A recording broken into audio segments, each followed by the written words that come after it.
This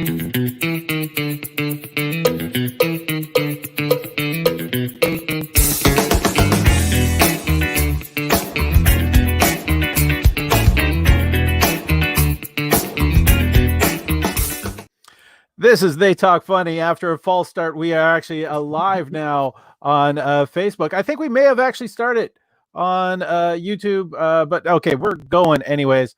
This is They Talk Funny. My name is Paul Ash, and with me today, I have a very special guest, somebody I'm very happy to have with us. It is the fantastically talented Mr. Chris Sandiford. Take two, there baby. We are. Take two.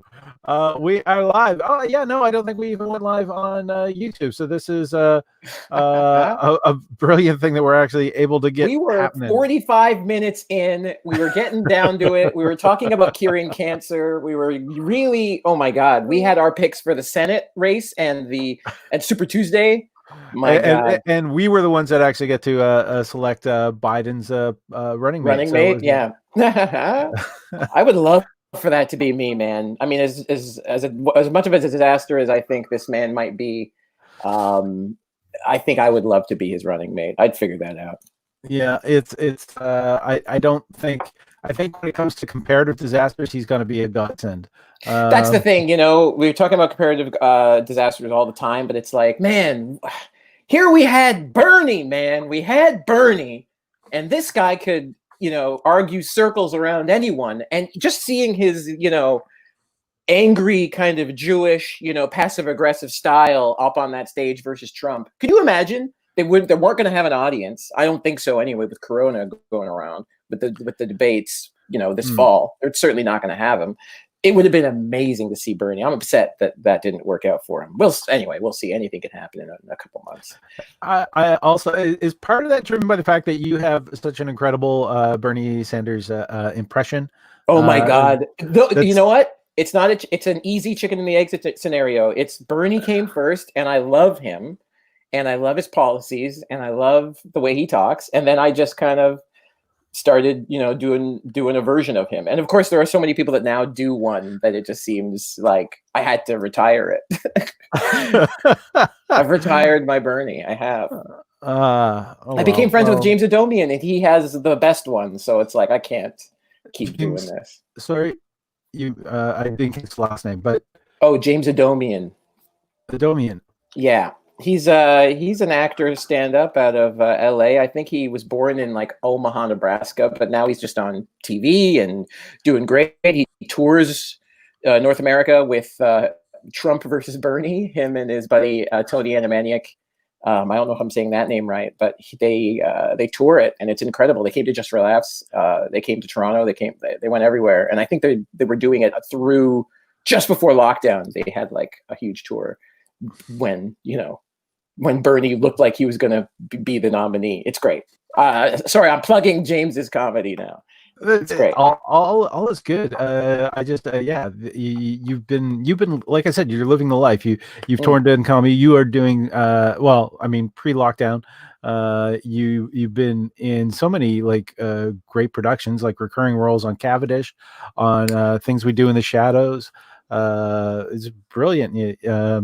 Yeah. Bless your heart. This was a fun time. We were talking actually before we started about ADR. I remember in lockdown, I had to do 2 of those. And you have this app that now I want to know about, but I didn't know about an app. They just called and said, are you able to find a closet and record on your phone? Like I got iPhone 8 here. As you know, that's not even nearly the newest iPhone. And they just said, put that in a pocket, in a shirt, in the closet, and we'll Skype with you, and we'll watch your performance, and then you can airdrop that to us or whatever. And it worked. These things aired, and then I'm like, hey, I recorded that at my mom's house. But this was I actually just sort of put blankets around where I'm at now, and but I had to. It was an Apple only app, and I don't have an iPhone. I ended up. I think I used an iPhone. I think it was an iPhone 8.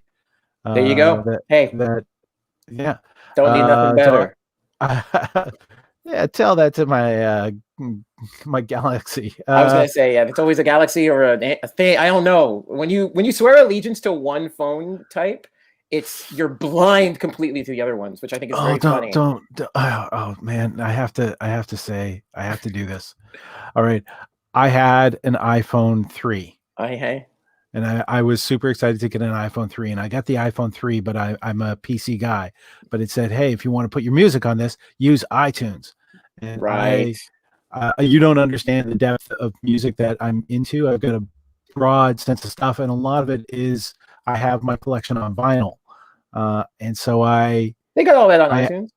Yeah, well, the thing is, I had gone through my collection, recording from vinyl to digital, and put it on my computer.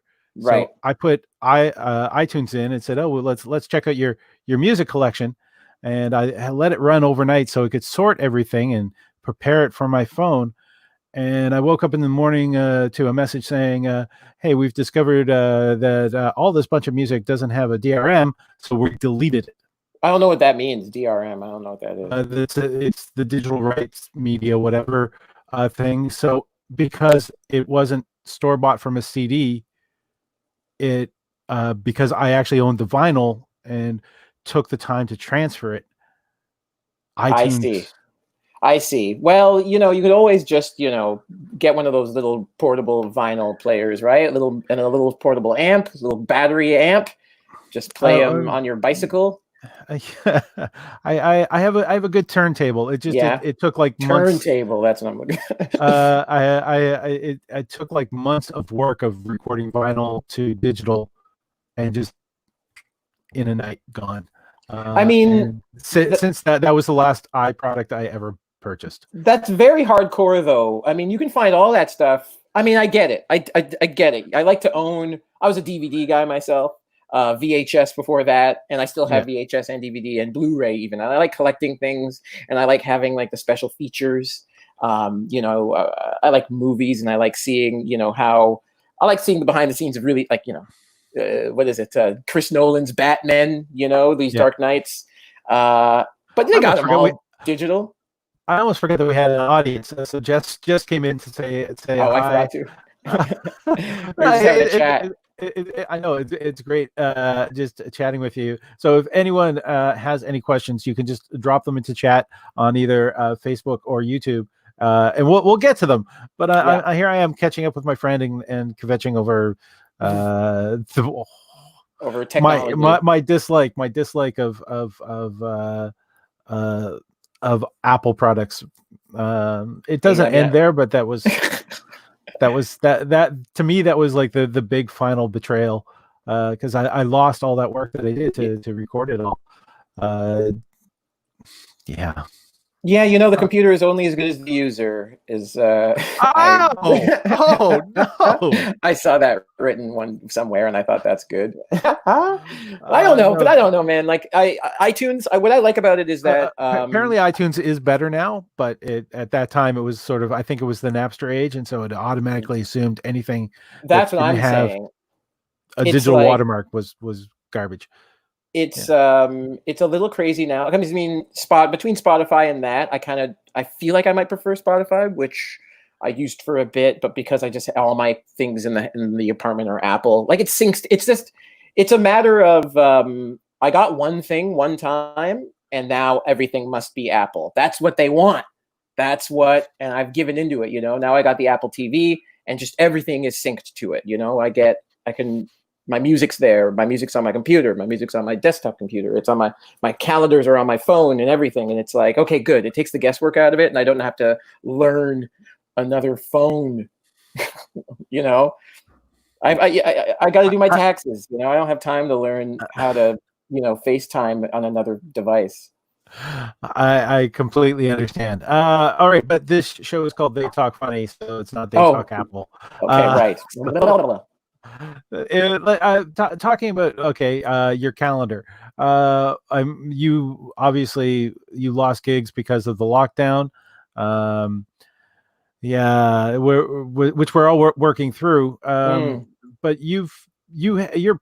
the couple years you had leading up to that were pretty fantastic. I mean, you got to work with Craig Robinson. That was very good. I felt like I won a contest. That line that's a Dan Karen line. Anytime Dan Karen and I got to do anything kind of remotely fun or cool, that was kind of our thing that we said. It feels like we won a contest, and that truly was that feeling. It didn't feel like I was supposed to be there, and he was, but I was, oddly, and he was just so kind and funny and generous and complimentary. You know, you did so, you know, you had a good improv, and he'd be like, "That was great. Let's do that again." Or, you know, I don't know. It's nice to work, and now we're not working, so I'm losing my mind. Yeah, I definitely, I get that. There is, but the video of that is part of your show reel, which is on your website. That's why the website is up. But also check out What We Do in the Shadows, which it was the 2019 season, was it not? 2020, I think it aired. 2020 season. Okay. Yeah. I think it just ended. Actually, I'm a little behind, to be honest, on all my TV, which is odd, because just because the weather's getting so nice, I'm spending most of my time. Like, if we weren't doing this, I'd be running right now. In fact, I'm getting ready to go. Oh, look, Montreal 2015, baby, Art of More, baby. Well, okay. Also, let's talk things that have unfortunately ended. Cavendish. Yeah, you had a nice recurring role there as Dr. Green. Yes, I'm really upset. I'm very upset played about that so well. It was. I appreciate that. That one, I didn't know it because I was in like the not the. So I guess Andy and Mark created the show, obviously, and I believe when we were brought in, they had like 2 episodes written, maybe more. I think they had more too, because there were other like writers who like wrote spec episodes. I'm not exactly sure the organizational relationship between the other writers when we came in, but essentially when I was there, I was kind of in the development room, kind of like we were talking about stories and new episodes, and just to kind of party in the room and kind of have a fun time and see if we can bang out 6 to 8 more episodes for a season, and just see what was going on. And I guess they were kind of the whole time grooming me, or assuming that I would just play this character. I had no idea. But I remember all the time we had table reads, it was like I would read that doctor character who wasn't named that way in the beginning, but it was just really fun. And I remember Andy, even in the audition later, like way later, is like, "Hey, can you play him? Can you read this like Barack Obama?" So I did a really like kind of lazy, not lazy, that's the wrong word, just a kind of half Barack Obama, half just, fun dad, this doctor who's kind of like doing these lame jokes, whatever. And it felt really nice and fun. And I just, every day of shooting was the most fun. And again, that was a show that encouraged, we got what was on the page, and then we'd mess around a little bit. And a lot of that messing around stayed in. The network did not stay in, though, and that's the unfortunate thing. People really responded to Dr. Green, though, so I'm really happy about that. Yeah, and Andy and Mark have like a history of putting together awesome projects. The networks don't seem to grasp. I mean, Mark's doing. I mean, they're all doing great. I think Mark's got a cartoon on the air even now, and his Gary and His Demons, I think, is pure genius. To the point where, like, I don't need to know anybody that's on it, even though we know so many of the people involved. It's just genuinely good, and I wish people would watch it, and I hope that keeps going forever and ever. The episode before this was actually Scott Vroman. Oh, so there you go. Exactly. Yeah. And so he was, I mean, Picnic Face alum is now writing for Patriot Act. That's right. And I only found that out from your write-up on social media. So I was like, oh, yeah, okay, great. Good for him. All right, I'm gonna rewind. Actually, first off, we've got some people have been popping in. I have no idea how this fits into what we were saying earlier. The UFC has bought an island to circumvent COVID rules. Unfortunately, biology is not just a rules if somebody say so. So as much as those who are wanting social distancing to go away, it's dangerous is what it is. You know what, though? I think it's more people just want sports. People want sports and to be able to watch sports. And we do BattleCom. That's why we Battle of Wits. The Battle of Wits. It's that's like the power block on Fridays. Gloin de Hobbit says, should comedians leave California to circumvent COVID rules? You know what? You don't need to. Like, for example, Chris is currently in Toronto. I'm in Montreal. We're able to have this discussion. On Tuesday, I'm actually going to be talking with Delisa Chapunda in London, England for this show. He's big on, he did well on Britain's Got Talent. He started comedy in Montreal, Canada. Hey. He actually has a great, well, okay, I'm telling that Montreal, we're definitely in Montreal on the shirt, on the mind, because after you graduated school, you moved to Montreal. So let's get a little idea of the track. You're talking about me. Yeah, let's yeah. get that. We've got people popping in here. Not a sport, but the Florida government decreed that the WWE is an essential service. It's The Wrath of Shaw. Entertainment. Justin Shaw, The Wrath of Shaw. Entertainment is a necessary service. Yes, it is. And I would say so. At this point, hugs feel like a necessary service, but they're illegal. yeah, pretty much. I wish that we could all kind of get together. You know what? Screw the order that I wanted to talk about stuff. The protests are dangerous, but they're so bloody necessary. Oh, absolutely. At this point in time. I live with somebody who's immunosuppressed, so if I go out there, I have a chance of killing them. Right. And so my heart, my spirit, all my support is back there for the people who are going out there for protesting for social change that is long overdue. Yeah. But I can't put their body in the way of that. Well, I live by myself, and I'm very worried about the virus, and I mean, even before coronavirus, and I'm sure a lot of people agree, like, I don't like to get sick at all. So I'm actually quite careful with, like, during flu season, I don't take subways. I'm lucky that I haven't had a 9-to-5 job in like 3 or 4 years. So I've been able to kind of, like, in the winters, hunker down, and on those very brief moments go to, take the subway or whatever. But for the most part, I'm like checked out of, clusters of people. So yeah, these protests, as much as I wanted to be kind of in the middle of it and being like, okay, this is like exciting to kind of, yell and add my voice to this kind of thing. I think that it's up to braver people than me, because I don't want to get this virus, because I don't know what it's going to do. I value so much my independence. And I live by myself. If I get this thing, I'm in bed for 2 weeks?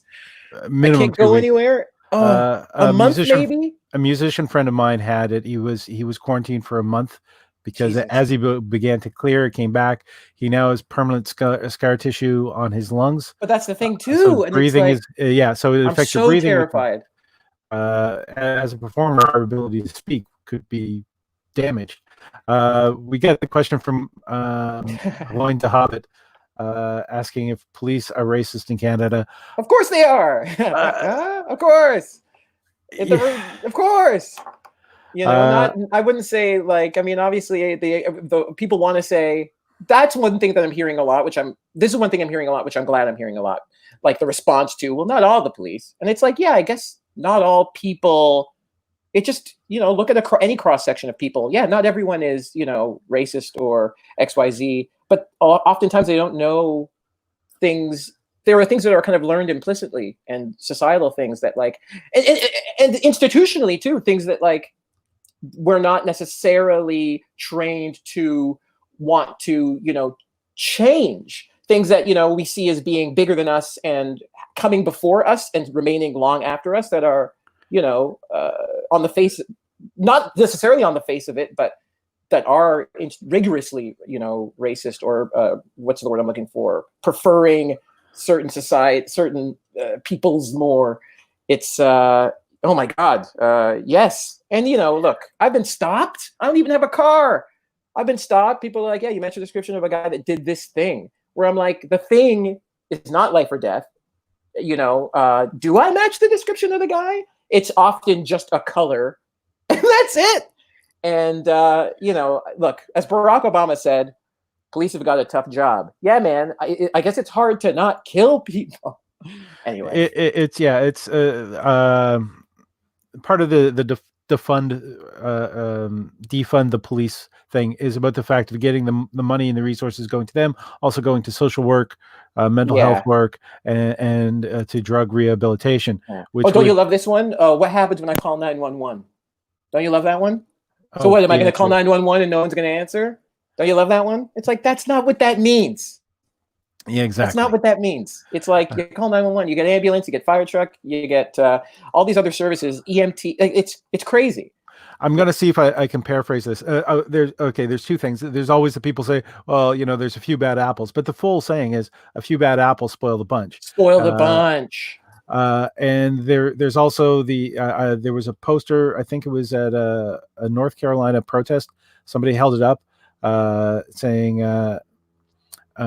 how can a few violent looters be the representation, how can protesters be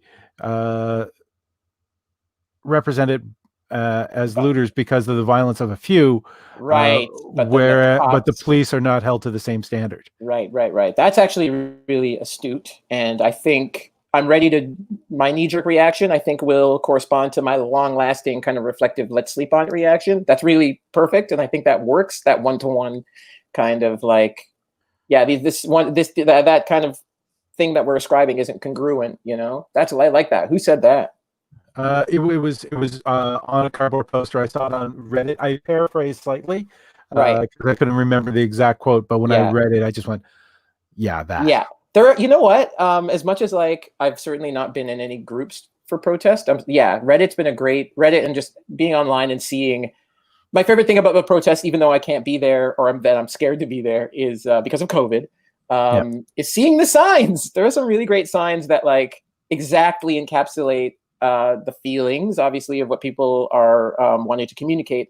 But then often some of them are just like, oh, I'm going to save that and tell it to someone because that's perfect. In a nutshell, this is a great like inception nugget that I can tell a friend and it's going to stick there. And there's some great signs. I saw one that said, we shouldn't like get mad at Black people for tearing down a country that they built for free. And as that's probably the most radical one, but it's true. The wealth of America comes from, generations of people not being paid for their work to build the country. Isn't that insane? And then it's like, we try to sweep it under the rug, and then we put in place, prison systems and other, lawful systems to kind of be like, okay, well, we're, there's no slavery anymore, but at least we still have supremacy. So it's crazy to me that you don't have leadership in the White House and other places screaming out NASCAR. Did you hear this? NASCAR got rid of the Confederate flag. Yeah. By the way, the Confederate flag is something that was created in the early 1900s. It wasn't flown during the Confederacy. Is that true? That is true. I didn't know that. It might have been the late 1800s, but and most of the statues went up in the early 1900s, late 1800s. Daughters of the Confederacy was the funding group that kind of did these Daughters of the Confederacy. So it's like, look, why are we celebrating the side of a war that lost? Yeah, we don't in Canada. We don't have a George Washington statue anywhere. Yeah, that's true. We do have a President Kennedy bullet. There's so many President Kennedy schools everywhere. Right. But he was an ally. That's true. Yeah, Churchill and whatever. But it's just anyway. It's wild to me. I didn't know that the Confederate flag, and I have a complicated relationship with that too. My family's from the Caribbean, and not to say that we didn't experience racism the same way, but it is like a different track. There's that American kind of Southern Baptist racism. That's kind of like that KKK racism. Just the hot states. I always thought it was because it was so hot down there that people were racist. But then you've got like the people coming from the islands and getting that kind of. I'm trying to not paraphrase. I'm trying to really be reductive about my family's experience here. But all that to say, the Southern stuff we didn't know. Like we watched. I guess what I'm trying to say is we watched Dukes of Hazzard and loved it. And that car is famous. And the car is called the General Lee, and it's colored to look like the flag. And to me and my family, we just thought, oh, this is cool. It's just some iconography, I guess, that's Southern, and these kind of cool bad boys just getting around the law, boss hog. You know, we loved them. And now I have some explaining to do. It's like, why did I love this show and this car so much? Ostensibly, they weren't racist, and I liked that they had an anti-cop theme running through the show. Yeah. I guess, but yeah, it's complicated. They had they had a spinoff with Enos. Oh, did they? Yeah. So he went to be a cop in the big city. Is that wait? Did you say Amos? Like Amos and Andy? No, Enos. It was ENIS, or I think. He had a spinoff? Get out of here. He had a spinoff show. Yeah, I think it lasted maybe just a season. But I'm not surprised. Yeah, without ENOS, without Daisy Duke in there, I'm sure it was bound to be a hit. Yeah, it was. All right, I'm trying to not let the our chat kind of get sidetracked and overwhelmed. Yes. On a completely different subject than what the show is about. But I want you to express yourself as freely as possible. But I want to backtrack. You went to school actually for film production. Yeah, right? Yeah, I did at Concordia. That's right. Yeah. And you did you take acting as well, because you got into like your chosen career path seems to I mean, they're related, but they're parallel for the most part. Yeah, I've thought about that a lot lately, like in terms of, I'll be 33 in like a month and a bit. And I'm just thinking, yeah, it's kind of odd how, look, the truth is I've always wanted to do this, what I'm doing now. It's kind of no surprise. You talk to my mom and you talk to like people that knew me when I was a kid. It was like, oh yeah, this kid was like, I was crazy. I was always doing pratfalls, trying to make people laugh.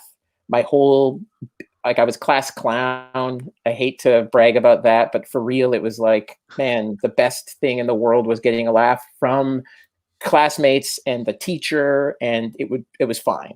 And that persisted right through university. I took some drama in university, and I just knew I wanted to be in that world. In fact, the way I would express it when I was a little in high school, I expressed it as like, oh, I really wanted to write for The Simpsons, or I really wanted to write for television shows. Because it's like, that's when I discovered, oh yeah, this could be, people make money doing this. Oh, this is like a job. And we talk about this all the time. I feel like this is a tale as old as time. When you're young, you don't realize that art or television, specifically in acting, you don't really see that as being something that you can do for work, especially if your parents have a 9-to-5 and leave the house and, with a briefcase or papers. It kind of didn't occur to me until much later, which is weird, much later, like truly like high school when you're choosing schools. And it was, yeah. So yeah, I went to film school, and I'm actually glad I went to film school. As much as I kind of didn't enjoy it at the time, looking back, I got a really good base of like how to be on set. I had a great internship while I was there working on, I spent a summer in New York City. I worked on sets while I was in New York City. That was huge for me. I met like a guy that directed The Sopranos. I met Edie Falco from The Sopranos, who was the lead in Nurse Jackie. That's the show I worked on. Yeah. It was great. I found out how to, as much as I was making movies and stuff in film school, it wasn't at all like the real thing. And just seeing how an AD works and what an AD does and how really they kind of run things day to day, and how differently directors work, and how no one talks to, the A-listers. Don't talk to them. Don't you touch them. And yeah, everyone below the line gets a nickname on the walkie-talkie, and mine for some reason was Canada. And yeah, that's what you learn. You learn that everyone gets a nickname, and you might not like yours. Although I am wearing a hat with the leaf on it today. Proudly representing. Yeah, that I guess that was sort of a fantastic experience, because it's like, as kids, when we go to restaurants, we don't assume that the people who are working at the restaurant are there because they like to cook. We assume it's a job. Right. Well, yeah. See, that's another thing. Like, thank God, I feel like this is a good way to feel. I feel like any job, I mean, have passion for it. I don't care what it is. Have passion for it, because then you're going to be really good at it no matter what. And it won't feel like work. And I know that's cliche. Sorry, I'm doing this because I have a passion to perform, and I was being stuck in lockdown. Things Yes, that I but haven't that's been the able. thing. Well, So that's the thing. And you know what? I've never believed this more than now. All the world's a stage, and I know that can sound annoying, especially if you don't like theater kids, which technically I wasn't, but now I wish maybe if I could do things over again, maybe I should have been. All the world's a stage. Go out there and hi, Jess, how you Jess doing? is popping in again. That's her cat, RJ. We always give the cat RJ a shout out A shout as out, well. Yeah. RJ. Get on up, RJ. Get in, sound off in the chat, RJ. Um, I don't know, man. Like, so you're saying that you're not doing. Here's what I'm doing in lockdown. I have a Okay. routine now. Like at the beginning, it was bad. I was staying up till 4 a.m. because we don't have normal. What do we do? Generally, before quarantine, it was you go to auditions, you do a show. You go to auditions, you do a show, and that was my end. I have a gym membership, I have a trainer, so I was able to kind of like build my day. When you're kind of doing these freelance gigs like this, you had to compartmentalize and be like, okay, I'm going to do this block of just working out. I have auditions till here. I'm going to do shows at night. And if I don't have shows at night, I'll take it easy and I'll go watch shows at night, meet people to do shows, network, hustle. And it's a full-time job to do that. And I love it. Did you schedule time in to write as well? Were you sitting down saying, I need to? Yes. My writing takes place mainly, like I was more effective on the weekends when I didn't have auditions or like running around to do during the week.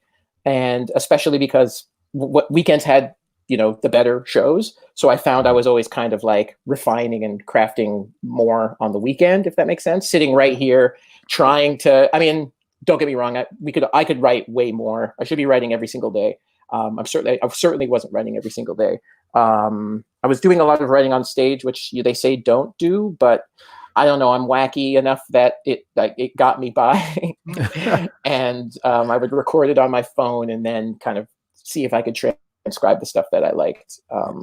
But yeah, I should be writing way, way, way more. Forget it now. You have a very frenetic style on stage. Like you're very energetic. You're very engaging at the same time, and you're not afraid to sort of wipe it and go backwards with the audience. And sometimes to bad effect. Sometimes to great effect, but often to bad effect. I'm not standing on stage. I'm not, what's the word? I'm resting on my laurels. Right. When it's bad, it's bad. Wait, but when you sat down there to write, do you write on the keyboard? Do you write pen and paper? Some people just feel more natural doing pen and paper. Yeah, it's sort of both for me.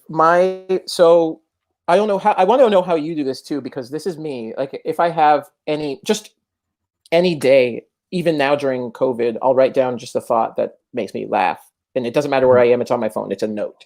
And then when I sit down to write, I open my notes and look at the weird note that I made. Like, I'm even just going to open a note and see what the last thing I wrote was, because it's going to be terrible. I promise you. Oh my God. So it's just a notes page that I've had for years now that I just keep adding to the bottom of it. I've got the same thing. I also use the Comedy Companion. What's that? It's an app. Derek, oh shoot, I can't remember his name. It's you can get it on the App Store. It's an app by a Canadian comedian, and it basically helps you organize your jokes. And it also has a built-in recorder and timer. It's designed basically for comedians to be able to do to record sets. So it's pretty handy. So yeah. I will. Okay, so you're gonna link me that, and then we'll put a link in the description to the show and in the bio. Okay. All right. One of my last notes. I've got my last note thing. So I want to hear your last note thing. These are so dumb. These are my one of my last notes I wrote was the song "The Hurricane" by Bob Dylan. He says the N-word in that. But my biggest thing about the song is that it's too long. That's so dumb. It's too long. He says the N-word in it. Forget it. No, it's 8 minutes. Forget it. You can at least chop that by 2 syllables. You go. Okay, you go now. The one I had, the note is how come nuggets of fudge sounds so delicious, but then you have fudge nuggets? Sounds like what you're cleaning out of a diaper. I'm not totally on board because they both sound equally delicious and equally gross. A nugget of anything. I had a couple different takes on it. Was that nuggets, fudge nuggets is the clinical term for raccoon poop. Oh my God, we're getting to we're scatological scatological already. Well, this one actually I've been kind of, I hate to say that I've been workshopping it on like friends, but it is a complaint of mine because, and I think I mentioned it on Battlecom, how I'm watching the news often, at least at the beginning. I'm not watching it that much anymore, but at the beginning of COVID, I was watching it. And there were so many, like, at the end of the news, I got to play like a puff piece, not a puff piece, but something to bring up our spirits. And so many of them were different people across the country playing bagpipes to long-term care homes. And I'm like, not everyone likes the bagpipes. That's a strong choice to go in and stand in the open air foyer and play the wrath of Shaw is listening. You realize the wrath of Shaw is listening. Yeah. I think that's such a bad call. And at one point, there was one news thing. I remember it was on Nightly News with Lester Holt, NBC. And they ended the broadcast with a report about a lady who she was interviewed with her trumpet, and she was talking about her teacher / family member who music is all they had, and he's in the hospital currently with COVID, and just relating a story that was personal about somebody that she knew with COVID, kind of trying to tell America, this is what can happen. And at the end of the broadcast, it was her standing on the street corner playing to like the wing of the hospital where I guess the guy was in. And she played badly, the trumpet on coast to coast television, badly. Where I'm like, why aren't you doing this lady any favors and at least playing voiceover over this part? I don't know. Now I'm just angry at people trying to express their love through art. Oh God. Anyway, I'll figure that one out. I'll figure it out. Look, I'm retired. I've retired. All right. So actually, here's something. Here's something like I've been doing this show. I've been talking to people about writing. Something that I think might work for you and maybe cut down on writing on stage is people will write and then they talk it out and record it. Right. And then they go back through that way to edit and talk it out, record it. You know what? I used to do that, like way in the beginning. That's how I worked. And it is very, it's a lot of work. And not to say, maybe it would do me better to try it now that I'm 8 or 9 years in. Like, I remember when I was going to your mic, that's how I started. I would, even though it didn't seem, even though it was still quite messy back then.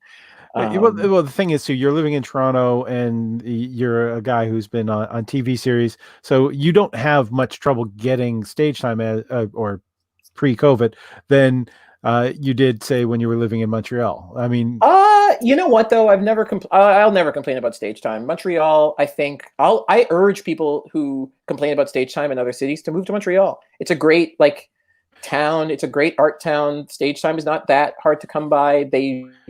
So long as you use in my view, Montreal was a great kind of incubation city in terms of like you can have your own stage and build your own show weekly or however often. And it was like you built your own kind of like little community. I don't want to say fan base so much. Like Ladies and Gentlemen to me was a community of people that came in, and mostly NDG people, neighborhood in Montreal. I think that attitude is what helped you grow your brand, or that community grew because you treated it not as a brand, you treated it as a community.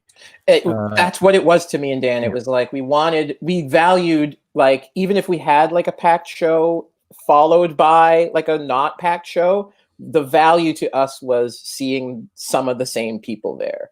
And over months, like a lot of this, like people coming for weeks and weeks and weeks, who this lady has seen me host now 50 times and she seems to not be able to get enough. And that was important to us, to be like, okay, there's people here that are following our narrative. There's something, we're doing something right, whether or not it's all right all the time. And then we get to show new people off. And Dan especially took pride in, like, if someone hadn't done stand-up before and they were thinking about it, he'd be like, yeah, come try it on our show. And Montreal, Yeah. man, I'll never slag it off. It's, to me, it's like you can live cheaply there too. And for that reason, it was so perfect for, I mean, I don't know, I never told you this, but like there were months where I didn't make any money, months, and it was fine. Yeah. And I was still out every night doing comedy and having a great time and not really worrying about it. Maybe my experience is different, but yeah, Montreal has gotten a little bit more expensive now. Sure. Yeah, but Toronto, I guess the condo prices have dropped drastically. COVID prices are in effect. Yeah. So that said, I mean, I live by myself here in this like little what is this, a bachelor? I'm paying the most money I've ever spent in my life to live anywhere. That said, compared to Toronto prices, apparently it's a steal. So I've been happy to pay it for the last 3 years. So yeah. So what do you consider? I mean, you definitely, you had hustle, you worked. What do you consider your breaks that you had in making the steps up? That's a good question. I think, and I thought about this recently, not necessarily in this context, but I think about how lucky I was to, after film school, starting comedy, I remember thinking, oh, there's a lady here that casts big movies. Maybe I could go work for her.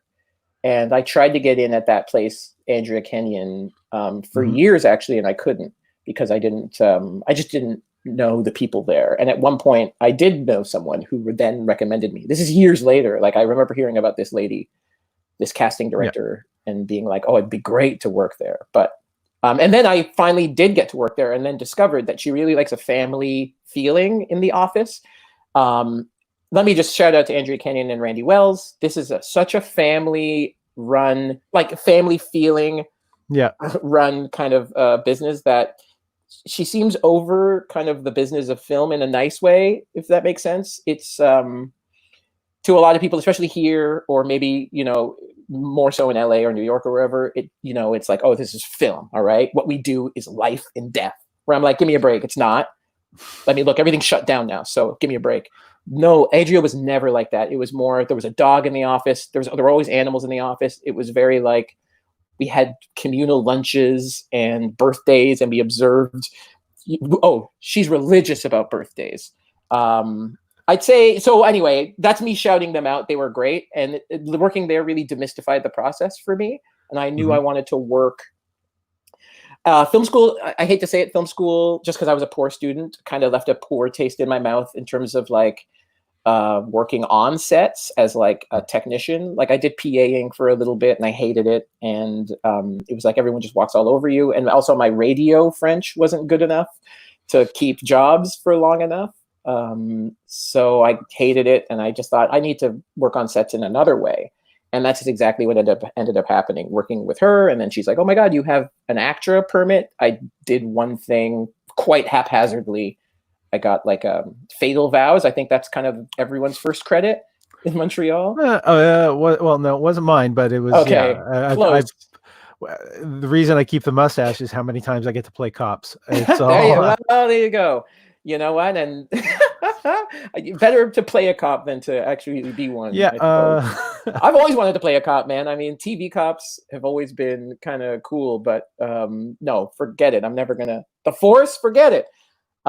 So yeah, all that to say, working for a person who is a casting director, and not only just a casting director, like a prominent one.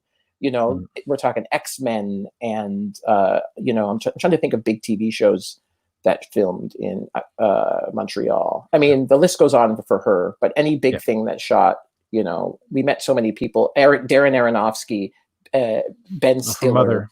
Yes, exactly. Ben Stiller with Brad Status. And the list goes on in terms of people who have come through to work with this lady, Roland Emmerich. And they love working. Roland Emmerich actually apparently loves working with Andrea and Randy, to the point where Roland Emmerich puts like a title credit above the line for them, which is very rare for Canadian casting directors, especially if they're casting an American thing, that they're trying to make American. That really demystified the process, and, getting auditioning for her and her telling me what she's looking for, just simplicity and honesty and, being in the room, watching other actors come in and seeing the mistakes that they make is helpful. And I was there for 2 years watching self-tapes. I was very technical there. My job was watching self-tapes and editing them down, making sure they were the right way up. And while I was doing that, you see, who's doing it right and who's doing it wrong. And both are very helpful.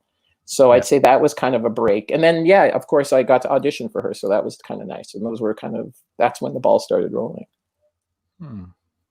Cool. Now, okay, your focus definitely seems to be on acting and film and television production.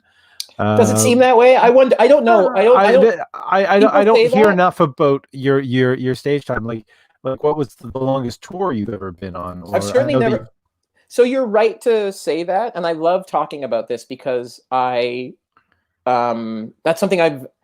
Like, if you were to ask me what if you could only act or do stand up, I think I would choose stand up, even though I've never made real money from it. I think because stand up's where I got everything. Stand up is where everything that came later came from.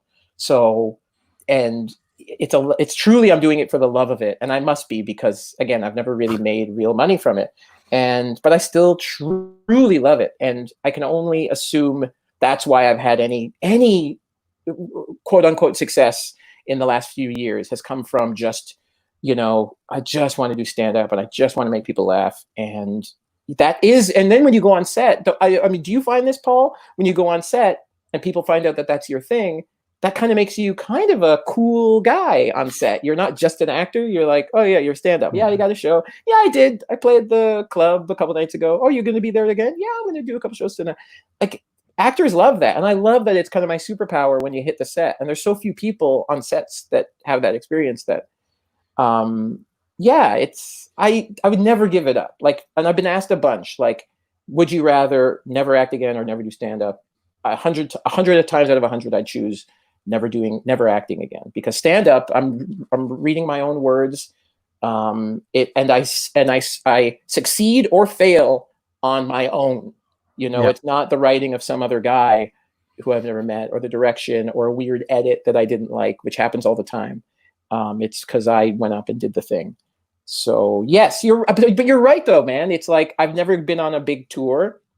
I certainly hustle city-wise. Like, I like to do shows, and I like to take trips.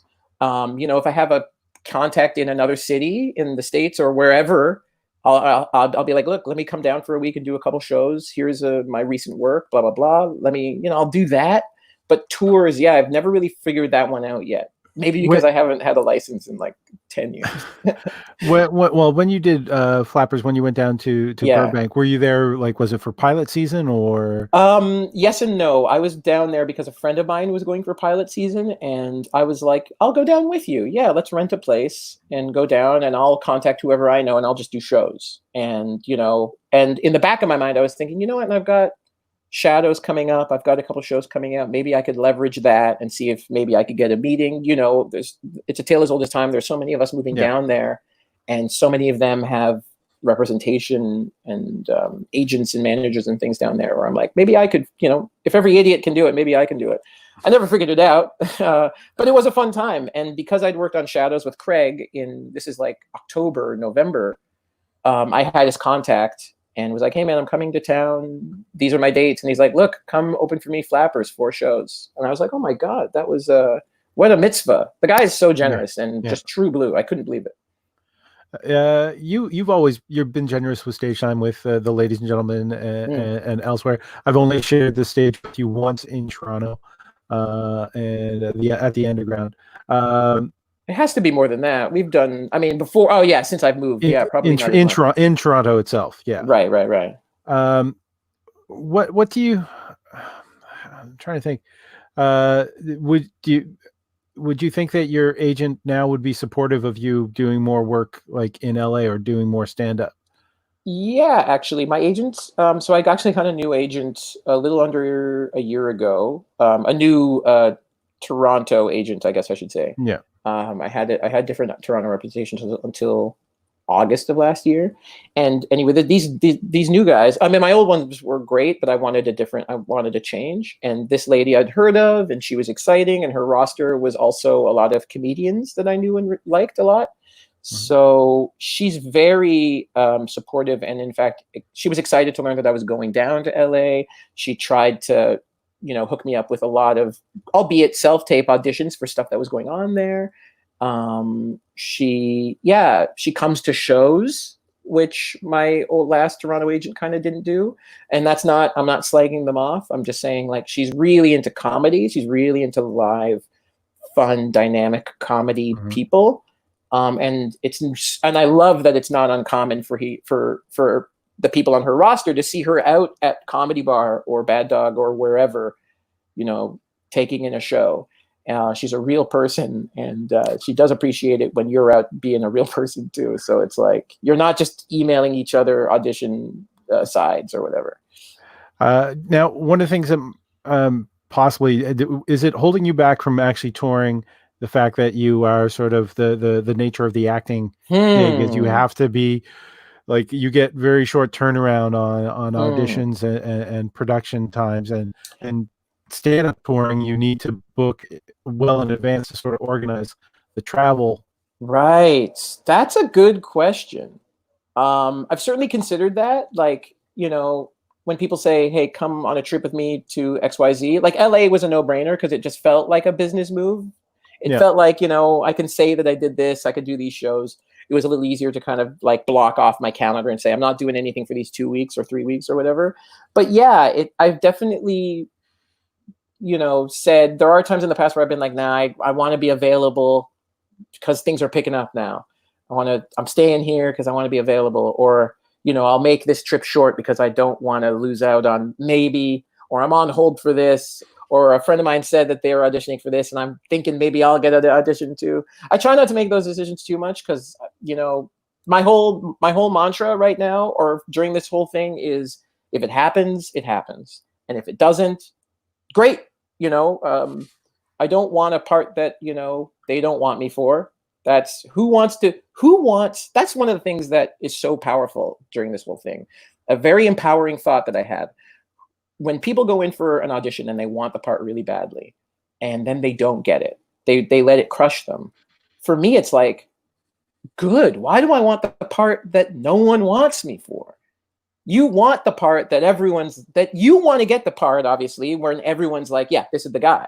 Because then it makes your job easier. You show up for the 1, 2, 3, 4, 8 days, whatever it is, and it's gangbusters. It's bombs away, and you can't do anything wrong because everyone wants you. Whereas if it's like a committee and only 3 of them want you and the other 2, and then you find out you're the third choice or the to me, that's like, no, I want like unanimous consent, like, get this guy. You want Cavendish. Exactly. You want one of those where it's like, you can do no wrong.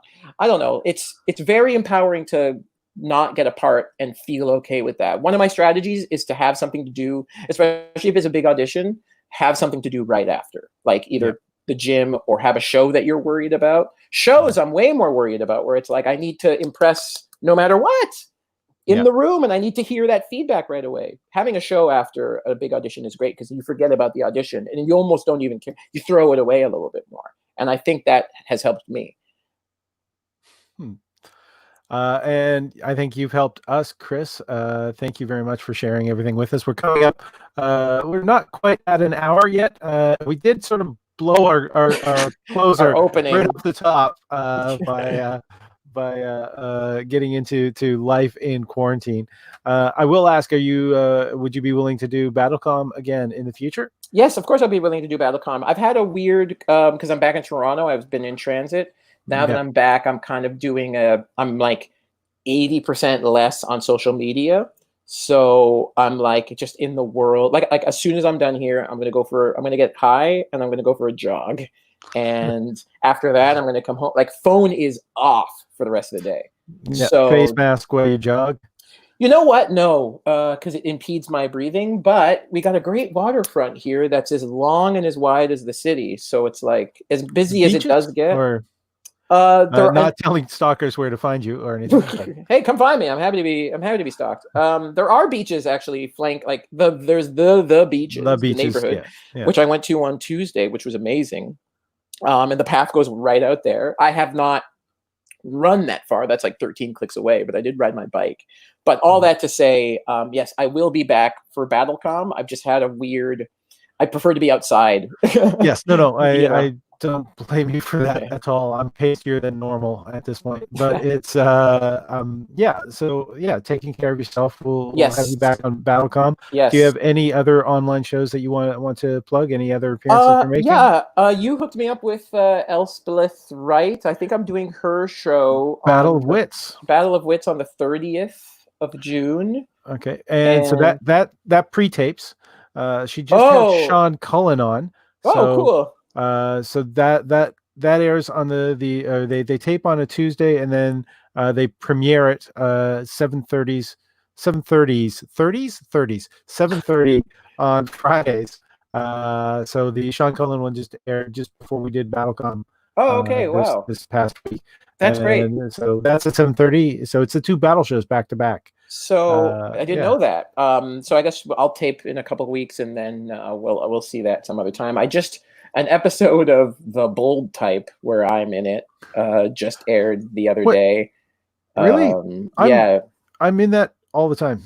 Oh yeah. Yeah, I do background, but I got a couple upgrades. Oh, there you go. So, yeah. I'm trying to. The show just came back. I think it's back now.